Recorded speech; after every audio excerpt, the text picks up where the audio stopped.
Liza, and I believe what doesn't kill you makes you stronger.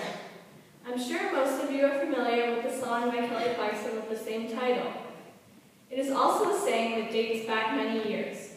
The reason this saying has been around for so long is that there is a lot of truth in it.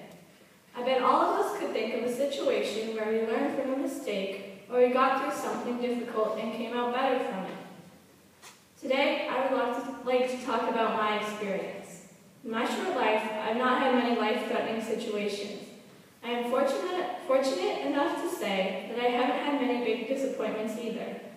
One experience that didn't kill me but made me stronger was getting my appendix out in 3rd grade. I remember my stomach had been hurting all through Miss Carr's multiplication tables and crawfish poking, so I went to the doctor.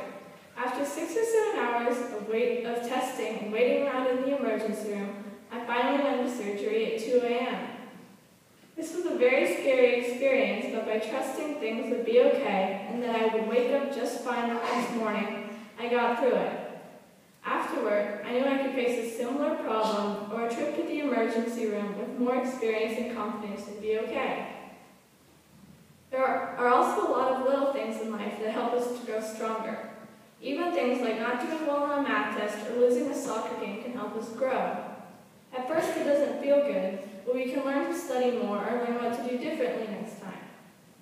We can work harder at the next practice with the goal of getting stronger and better. In the scripture you just heard, Daniel gets thrown in the lion's den because he prayed to God 3 times a day, which was against King Darius' ruling. One would think that Daniel would be killed in the lion's den, but because he asked God to protect him, he survived. God's protection inspired the king. In the scripture it says, "The king was overjoyed and gave orders to lift Daniel out of the den.